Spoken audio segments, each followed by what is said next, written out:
Donc, on va commencer. Je suis très heureuse, très fébrile de lancer aujourd'hui la communauté Montagne et Nature de DQC via le plan Montagne.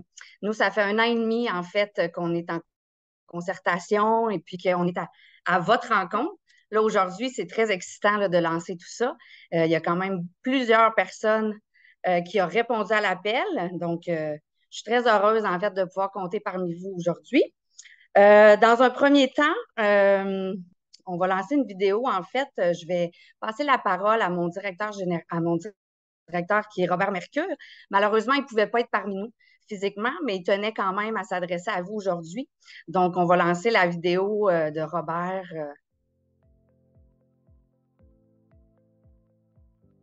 Bonjour, chers membres.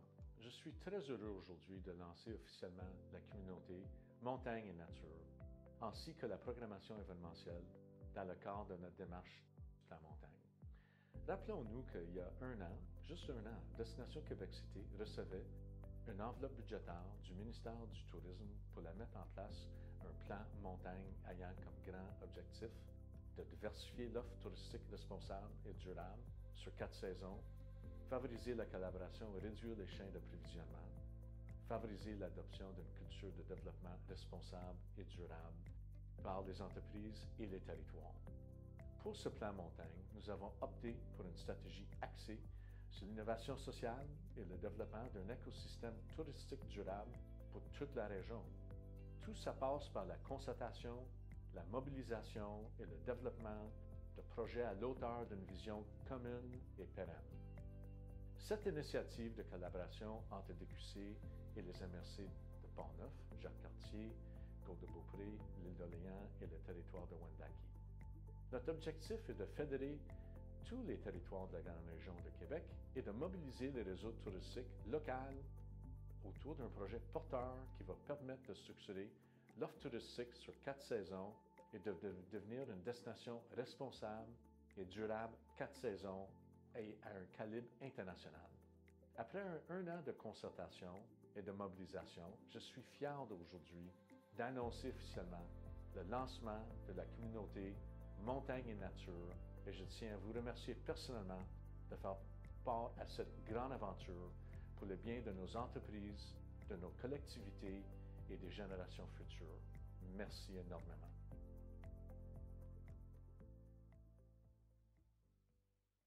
J'ai oublié de me présenter. En fait, Geneviève Blouin, je suis conseillère en développement touristique chez Destination Québec Cité et la chargée de projet, en fait, du plan Montagne. Aujourd'hui aussi, je tiens à saluer Véronique Desmarais, qui va prendre aussi la parole, qui est ma directrice au niveau du développement de la destination durable, Geneviève Turner de Tourisme Durable Québec et Olivier Donzolo, qui est propriétaire de l'hôtel Nomade. Donc, dans un deuxième temps, j'invite donc Véronique à présenter, en fait, à vous présenter plus en détail la démarche et aussi toute la stratégie derrière le plan montagne. Elle va pouvoir être en mesure de vous présenter le calendrier de programmation ainsi que les dates importantes pour le concours entrepreneurial, car il y a 1 million, en fait, pour le programme de financement, il y a 1 million pour financer des projets tourisme responsable et durable. Donc, Véronique, à toi la parole. Merci beaucoup, Geneviève. Je vais vous partager mon écran pour pouvoir justement, attendez un instant, parce que assurément, on a préparé un petit visuel pour s'assurer que tout était conséquent. Attendez, je suis sûre de partager le bon écran, comme on fait souvent dans ce cas-là. Donc, ce sera cet écran-ci. Est-ce que tout fonctionne correctement? Voilà. OK. Alors, bonjour tout le monde. Comme Geneviève vous l'a présenté, mon nom est Véronique Desmarais. Je suis directrice de la section du développement de la destination durable chez Destination Québec Cité.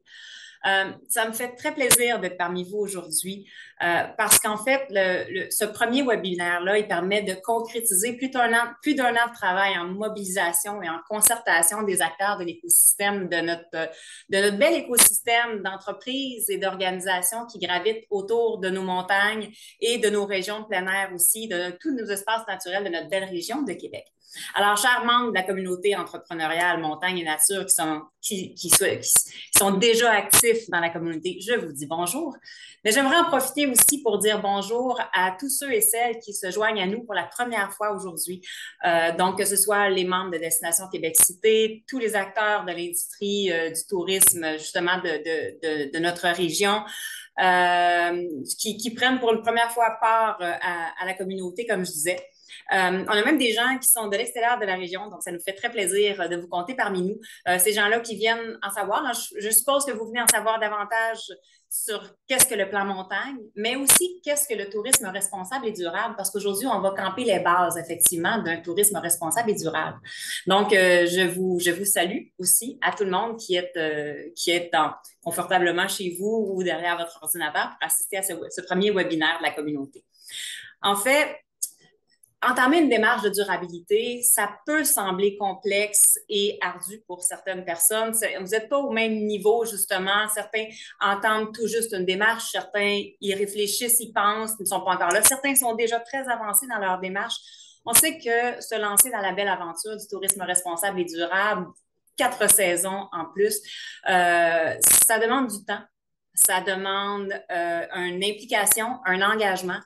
Et ça demande des ressources aussi. Et donc, je voudrais vous féliciter, vous dire merci en réalité d'avoir pris ce temps sur l'heure du dîner, d'être parmi nous et vouloir faire partie de ce mouvement. Parce que oui, la communauté entrepreneuriale, ça se veut un mouvement.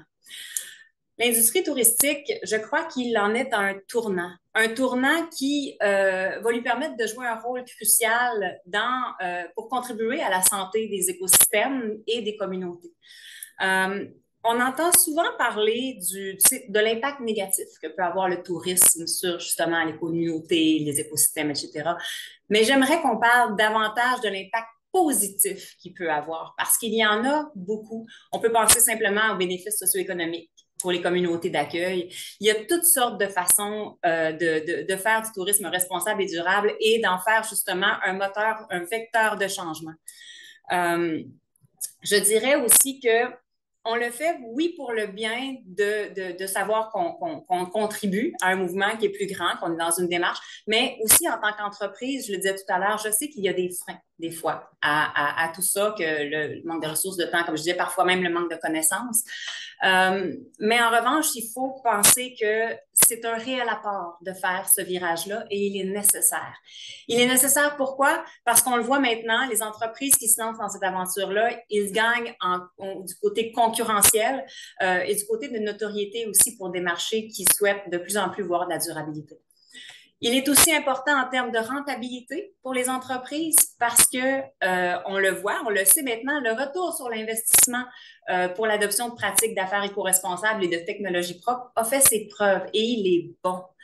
Et aussi pour une autre raison, assurément, pour le fait que on va avoir accès, en faisant ça, vous allez avoir accès à du financement supplémentaire aussi, du financement parce que les bailleurs de fonds, justement, sont de plus en plus sensibles au concept de durabilité et il faut s'adapter. Donc, on le fait pour le bien fondé de la chose, mais on le fait aussi parce que l'industrie touristique, notre industrie touristique a tout à gagner à faire ce virage-là, un virage 4 saisons, un virage responsable et durable pour avoir une saine gestion, un sain développement et croissance de la destination aussi et de chacun d'entre vous, vos organisations et vos entreprises.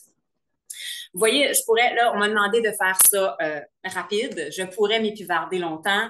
Soyez assurés que ça fait 20 ans que je travaille en développement durable. Donc, comme j'aime le dire, j'ai le développement durable, j'ai le tourisme durable tatoué sur le cœur.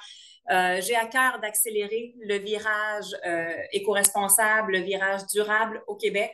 Au cours de mon parcours, j'ai contribué à la mise en place de plusieurs projets, initiatives, porteurs et structurants en mobilisation collective et citoyenne, comme on a aujourd'hui, en innovation sociale aussi, comme ça. Et laissez-moi vous dire que ça porte fruit. C'est gratifiant de voir des projets qui sont inspirants comme ça, des projets voir le jour qui ont un impact, des projets positifs. C'est juste un wow. Alors, je suis une fervente convaincue. J'espère que vous l'êtes déjà ou que vous le saurez. J'ai maintenant, après 20 ans passés davantage à élaborer, mettre en place et mesurer des programmes de financement, autant pour les entreprises, les organisations que les collectivités en développement durable au Québec, j'ai choisi le milieu du tourisme. J'ai choisi le milieu du tourisme, pourquoi? Parce que j'y crois. Parce que j'y crois, parce que j'aime foncièrement ce milieu-là. Je l'aime. Pour moi, c'est un milieu qui est créatif, qui regorge justement de créativité, de façons de faire différentes, comment dire, je trouve qu'il se fait du beau en tourisme. On le sait aussi, c'est l'industrie du rêve. Alors, pourquoi ne pas rêver ensemble? Et je dirais même plus que pour moi, l'industrie du tourisme, c'est un terreau fertile pour générer du changement de comportement dans nos sociétés. Vous avez le pouvoir, avec les actions qu'on va mettre ensemble en place à travers la communauté, mais aussi vos actions individuelles, vous avez le pouvoir d'influencer toute votre organisation à l'interne, d'influencer aussi les secteurs d'activité qui gravitent autour de vous et d'influencer aussi les collectivités. Alors, faisons-le ensemble. Si je suis devenue directrice du développement de la destination durable chez Destination Québec Cité, oui, c'est pour veiller à un développement de l'offre touristique, assurément, y contribuer, du moins, avec mon humble apport, mais c'est aussi pour faciliter ce virage-là dans un tourisme responsable et durable. Et il m'importe beaucoup de le faire toujours dans un souci de me soucier des parties prenantes qui composent, vous, l'écosystème qui composez notre industrie. Parce que vous avez des réalités différentes, des besoins différents, des expertises différentes, des réseaux, et il faut les mettre à profit. Il faut qu'on puisse prendre en compte chacune de ces réalités, de ces besoins, de ces apports que vous pouvez faire parce qu'on a tous un rôle à jouer là-dedans. Et peut-être que vous avez déjà entendu parler vous avez déjà entendu le proverbe africain qui dit « Seul, on va plus vite, mais ensemble, on va plus loin ». Alors, si je reviens concrètement à la démarche, c'est étant dit, donc la démarche, comme vous voyez à l'écran, c'est un développement d'une communauté entrepreneuriale à impact. Donc, il y a vraiment l'élément d'impact qui est important et qui ressort. Et c'est l'innovation sociale. Soyons créatifs, faisons les choses, revoyons nos façons de faire, revoyons nos façons de collaborer et d'innover ensemble et on pourra faire des grandes choses. Donc, on veut, avec cette communauté-là, créer un mouvement qui va venir fédérer les forces de chacun et qu'on puisse collaborer, comme je vous le disais, pour faire de grandes choses. Donc, voilà, excusez-moi.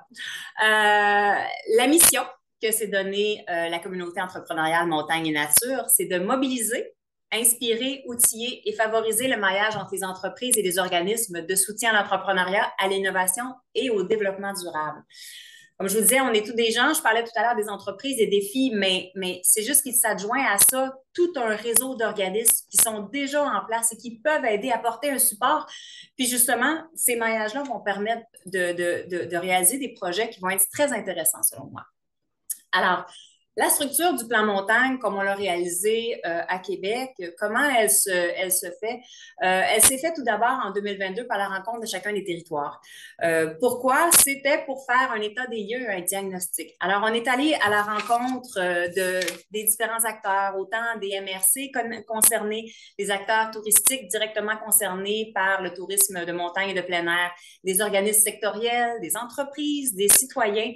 Donc, on a consulté beaucoup de personnes. Plus de 70 entrepreneurs ont été rencontrés, plus d'une trentaine d'organismes de soutien ont été cartographiés et mobilisés aussi dans cette première étape qui visait notamment à voir, comme on le disait tout à l'heure, les besoins et les réalités de chacun, mais aussi est-ce qu'il y a des chantiers de travail communs? Est-ce qu'il y a des lieux communs qu'on voudrait travailler ensemble en mettant en place une communauté comme ça? Et effectivement, ce travail-là qui a été fait en 2022, il a permis de faire d'importants constats. Lesquels? Bien assurément, le constat qu'il faut qu'on identifie quel niveau de connaissance on doit transmettre pour vous permettre justement d'avancer plus vite et de façon pérenne. Donc, Et il en ressortait qu'il y avait un besoin d'appropriation des concepts du tourisme responsable et durable. Qu'est-ce que c'est le tourisme responsable et durable? Il y a tellement de termes qui entrent en ligne de compte quand on parle de tourisme responsable et durable qu'il faut qu'on ait un langage commun justement pour parler des mêmes choses si on veut aller à la même place ensemble. Et ça passe assurément par un besoin de formation, donc de préparation par de la formation, des ateliers, toutes sortes de structures qui permettront justement à la communauté d'avoir les connaissances nécessaires pour avancer ensemble. L'autre constat, c'est qu'il y a assurément un besoin d'accompagnement. Et comme on le disait tout à l'heure, il y a eu un recensement des ressources existantes sur le territoire et ailleurs pour vous permettre d'avancer plus rapidement. Donc, il y a tout un bassin d'organismes qui sont là en innovation, en développement durable, en entrepreneuriat pour aider, pour contribuer. On doit les faire rayonner, on doit montrer l'offre et toute la richesse qu'ils ont. Il y a tout ce bassin d'entreprises-là aussi et d'organismes et de promoteurs qui veulent faire des choses pour changer. Et donc, il y a des maillages qu'on peut faire à ce niveau-là. Et bien sûr, le besoin d'accompagnement, de financement, pardon, qui vient assurément là, compléter le tout. Je crois qu'on ne peut pas parler de ces choses. C'est ça de se mettre la tête dans le sable que de ne pas parler de financement, car on le sait, c'est important à travers tout ce qu'on fait déjà, là, nos activités récurrentes et annuelles. L'autre constat, c'était le désir de mutualiser et de collaborer sur des chantiers communs. Je vous ai dit tout à l'heure qu'il y a des chantiers communs qui ont été identifiés. Ce qui en est ressorti, c'est que on a des besoins communs, on a des enjeux communs, on a des chantiers sur lesquels on voudrait travailler ensemble. Mais pour le faire, il faudrait qu'on travaille justement, qu'on collabore, puis qu'on mette ensemble nos forces, qu'on unisse nos forces pour réussir à solutionner les enjeux qu'on veut solutionner. Puis quand on parle d'enjeux, hein, je fais attention quand je dis le mot enjeu. J'aime parler d'un enjeu qui est une problématique à résoudre, mais un enjeu peut tout aussi être une possibilité, une opportunité à saisir. Alors, prenons-le comme dit, enjeu peut être pour moi autant une problématique qu'une opportunité à saisir. Donc, il en ressortait aussi le besoin d'une mise en réseau pour adresser les défis structurels des territoires. La mise en réseau, c'est tout ce dont je vous parle depuis le début avec la communauté. Et les défis structurels, ben oui, il y en a. Il y en a. Dont 3 qui ont été identifiés. La mobilité durable. Donc, comment on assure une mobilité durable pour accéder à ces territoires-là, puis aussi sur l'offre, pendant l'offre touristique. La chaîne d'approvisionnement et l'économie circulaire. Donc, on a tout à gagner effectivement à revoir nos façons de faire, nos intrants, extrants, mais tout notre approvisionnement aussi local, responsable. Donc, c'est une thématique auquel on va s'adresser dans la communauté. Et la mise en valeur du patrimoine. C'est très riche, le patrimoine, ça couvre large, ça couvre beaucoup d'éléments, mais on doit réussir à le mettre en valeur ensemble pour avoir une force de frappe aussi là-dessus. Les stratégies pour maximiser l'impact de la communauté, quelles sont-ils, lesquelles on va déployer? Assurément, on va avoir la mobilisation et le rayonnement des organismes d'accompagnement en entrepreneuriat touristique, innovation et développement durable. Bon, des fois, on modifie les présentations à la dernière minute. Ça fait des mises en page un peu bizarres, vous m'en excuserez. Donc, c'est ce que je disais tout à l'heure, c'est ce que je formulais. Accompagner une masse critique d'entreprises, comment ça se fait? Ça se fait en mobilisant des organismes qui nous permettent et qui nous aident à le faire. Vous êtes riche à pouvoir accompagner justement notre industrie. Vous faites partie prenante de ce virage. Donc, vous êtes essentiel, cher organisme d'accompagnement, pour nous aider et pour comme membre à part entière de la communauté. Et donc, pour ça, ben, nous, on doit mettre en place des structures pour avoir des occasions de collaboration et de mise en valeur de cette offre-là qu'il y a sur le territoire. On a aussi opté assurément pour une stratégie de programmation gratuite sur les meilleures pratiques pour vous inspirer, mais aussi pour former, pour donner les connaissances et le langage commun, comme je disais tout à l'heure. Des espaces de maillage pour la collaboration et le développement d'affaires et la mutualisation des ressources. Donc, des lieux justement d'échange pour qu'on puisse voir comment collaborer ensemble. Et bien sûr, comme je le disais tantôt, du financement pour des projets entrepreneuriaux à fort impact, à fort potentiel d'impact. Et ça, c'est très important justement. Comment on a des projets qui vont être structurants, qui vont être porteurs, mais qui vont aider l'industrie justement à se structurer. Et enfin, et de façon non négligeable, ce financement-là du ministère du Tourisme qu'on souhaite utiliser comme effet levier. Créer un effet levier justement pour aller chercher d'autres financements, pour montrer qu'il va se faire des belles choses et qu'avec ça, on est capable de stimuler davantage de financement avec d'autres bailleurs de fonds. Alors, ce sont les stratégies pour lesquelles nous avons opté pour la communauté entrepreneuriale montagne et nature. C'est peut-être ici que je vais accélérer un petit peu pour m'assurer que tous mes collègues aient la place nécessaire pour parler aussi. Qu'est-ce qui s'en vient dans le plan montagne en 2023-2024? Ben, c'est des webinaires. On vous disait qu'il y avait des lieux de maillage et d'échange qui vont y avoir, de la formation aussi. Donc, on a autant en forme virtuelle qu'en forme présentielle. Il va y avoir 6 webinaires en direct sur l'heure du dîner comme celui-ci pour qu'on se donne une vision commune, de lexique commun, des bases du tourisme, mais tout autre sujet aussi qui vont être abordés. Je vous les présenterai tout à l'heure. C'est une communauté aussi. On dit une communauté, il faut que ça reste vivant. Une communauté, ça doit échanger, ça doit partager, ça doit... Et la communauté, bien, on va la retrouver sur le web via aussi une page Facebook, une page LinkedIn pour laquelle je vous donnerai les adresses à la fin de la présentation. Vous aurez ces présentations-là aussi suite au webinaire d'aujourd'hui. Parce qu'il faut échanger, je vous invite à échanger au sein de la communauté. C'est ce qu'on veut créer, en fait. Et donc, il y aura aussi des rassemblements en présentiel, comme je vous dis, parce que c'est bien, on s'est adapté, la COVID, le virtuel, ça nous donne beaucoup d'avantages, mais il n'y a rien comme le contact qu'on peut créer quand on se rencontre et quand on jase dans le blanc des yeux. Alors, ce qu'on vous propose, c'est 4 grands rassemblements en 2024, ça va déborder jusqu'en 2025, sur des thématiques diverses, chaîne d'approvisionnement, mobilité durable. Vous les avez ici, je vais vous les présenter là, juste après, donc je n'irai pas dans le détail. Et la dernière composante du plan montagne, c'est assurément, comme on vous en a parlé, un concours entrepreneurial avec 1 million de dollars disponibles pour financer des projets structurants à fort impact. Et bien sûr, ce financement-là, issu du ministère du Tourisme, comme effet levier. Qu'est-ce qu'on veut avec ça? Jeter les bases d'une culture entrepreneuriale régionale, en ayant à cœur le développement, comme je vous disais, d'un tourisme responsable et durable, 4 saisons. Ça, c'est la trame de fond de ce qu'est le plan montagne pour nous, assurément, ce qui en compose la colonne vertébrale. Je passe rapidement. Les webinaires qu'on vous propose, il y en a 6, comme je vous disais, sur l'heure du dîner. Donc, les dates que vous voyez ici sont à retenir. Le premier webinaire, qui est celui qu'on a actuellement là, sur le lancement de la communauté et les bases du développement durable. Donc, il y a, après ça, le prochain webinaire, mettez ça à votre agenda, 11 décembre prochain, adaptation au changement climatique. Donc, passe à l'action pour le climat et l'avenir de ton entreprise touristique, c'est simple, présenté par la Coop Carbone. On aura ensuite le 10 janvier prochain un webinaire sur l'innovation, donc intégrer des solutions innovantes pour un avenir durable avec le pôle d'innovation en tourisme durable du MT Lab. Le 24 janvier, un webinaire sur la gouvernance. Alors, bâtir son projet sur de bonnes fondations, mobilisation interne et acceptabilité sociale pour une saine gouvernance avec nous, Destination Québec-Cité, le Conseil régional de l'environnement de la capitale nationale et le monastère des Augustines. Le 7 février, mais là, on sait qu'on va avoir lancé le concours entrepreneurial. Vous êtes fébrile, vous allez avoir des questions. Alors, on a un webinaire sur le concours entrepreneurial pour répondre notamment aux questions que vous aurez, qu'on aura regroupées à l'avance, qu'on aura préparées. Donc, un webinaire qui porte sur les questions-réponses pour le concours entrepreneurial.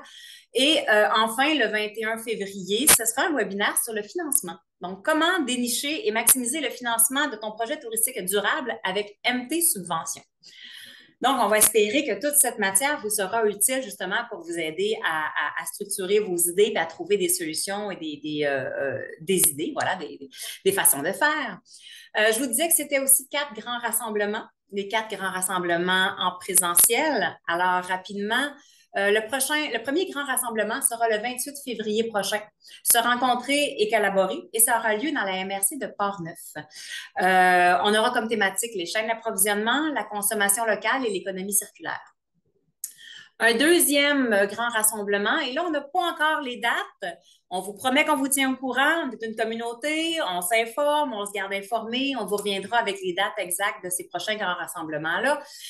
Mais sachez que ça va être autour de la fin mai, donc 2024, innover et avoir de l'impact. Donc, un grand rassemblement qui aura lieu dans la MRC de la Jacques-Cartier avec les thématiques d'innovation sociale, accessibilité universelle et mobilité durable. Les deux autres grands rassemblements seront en novembre, donc sous la thématique de se raconter. Alors, celui-ci sera dans la MRC de la Côte-de-Beaupré. Et les thématiques, donc on va parler davantage de mise en valeur du patrimoine, des industries culturelles et créatives, du sport, du divertissement. Donc, ce sont les sujets qui seront abordés. Et enfin, pour célébrer tout ça, parce qu'on aime célébrer, bien sûr, il y aura en février 2025 le dernier grand rassemblement à ne pas manquer, les autres non plus d'ailleurs, fêter et passer le flambeau vers la pérennité. Donc, et celui-ci aura lieu sur la MRC, dans la MRC de l'île d'Orléans. Échangeons et célébrons notre communauté. Voyons ce qui a été fait de beau et échangeons là-dessus et comment on pourra en assurer les suites aussi, assurément. Important, la pérennité. Donc, l'autre élément dont on voudrait vous parler, mais de façon peut-être un peu plus succincte, parce que comme je vous le disais, on va y revenir dans un autre webinaire et de toute façon, vous aurez les annonces aussi au moment où ce sera fait. C'est qu'en fait, je vous annonce que le concours entrepreneurial de la communauté Montagne et Nature sera lancé le 10 janvier prochain. On a 1 million de dollars pour financer des projets à impact. Et là, je m'adresse à tout le monde, assurément, mais j'aimerais apporter votre attention juste sur un élément. On est habitué dans certains programmes de financement à tourisme à certaines façons de faire un financement qui est différent. Je sais qu'on a le financement justement, par exemple, de PRTLT pour ceux qui sont habitués. Où on a un appel à projet, on dépose un projet, le projet est sélectionné, ou est accepté, on a les sous. Ici, on fonctionne un petit peu différemment. On parle d'un concours. Pourquoi un concours et non pas un programme de financement habituel? C'est qu'il y a 2 étapes à ce concours-là. La première étape, ce sera la sélection, c'est une présélection des candidats par un appel à projet. Donc, un appel de projet avec un guide du demandeur, un formulaire. Donc, on vous donnera les instructions pour quel type de projets sont recherchés, quels sont les critères d'admissibilité, quel type de projets sont admissibles, quels sont les critères de sélection des projets. Mais là où ça change et là où il y a un petit élément particulier par rapport à un programme de subvention habituel, c'est qu'il y a ce qu'on appelle un concours de pitch. Un concours de pitch, c'est que tous les projets qui auront été présélectionnés vont être invités à présenter, à pitcher, c'est mon anglicisme, mais les projets devant un jury. Qui vont justement consolider la décision, qui vont entériner la décision du financement des projets, mais qui pourraient aussi potentiellement décider d'injecter de l'argent supplémentaire dans le projet. Alors, on vous donnera des détails en temps et lieu. Présentement, tout ce qu'on vous demande de retenir, c'est ouverture pour le dépôt de projet le 10 janvier prochain. On vous revient avec des détails. Le 7 février, on va vous faire un webinaire pour vous aider à structurer et à comprendre tout ça. Et le 8 mars prochain, ce sera la date limite pour le dépôt des projets. Alors, soyez patients, échauffez vos cerveaux pour trouver des solutions innovantes, structurantes, avec un impact justement sur la communauté ou pour l'industrie et assurément commencez à jaser entre vous et à communiquer et à échanger en tant que membre de cette communauté. Donc, je te rappelle, si seul on va plus vite, ensemble, on va plus loin, gardons-le en tête. Et enfin, où trouver cette communauté-là? Parce que ce qu'on veut, comme vous le disiez tout à l'heure, c'est d'initier un mouvement fédérateur et collaboratif pour inspirer des centaines d'entreprises de la région et extra-région aussi sur les meilleures pratiques de développement durable et de diversification de l'offre aussi, 4 saisons, ne jamais oublier ce volet. On va vous faire des rappels, on va vous donner des outils là-dessus. Donc, voici vous aurez les liens, là, on va tout vous transmettre justement, mais sachez qu'il y a un site web que vous avez ici. Il y a un groupe aussi, Facebook, LinkedIn, etc. Pourquoi? Pour vous inscrire aux événements, cultiver l'intelligence collective, l'entraide, partager une coquille, des ressources et trouver de l'inspiration et des bons coups. Alors, voilà, ça fait le tour pour moi. Un grand merci. Grand merci. Je vais passer rapidement, finalement. Je vais passer rapidement la parole, en fait. Ben, en fait, j'espère sincèrement que cette démarche va vous aider à accélérer la transition ou à poursuivre la transition pour qu'ensemble, effectivement, Véronique l'a bien dit, là, qu'ensemble, on bâtisse une destination responsable et durable.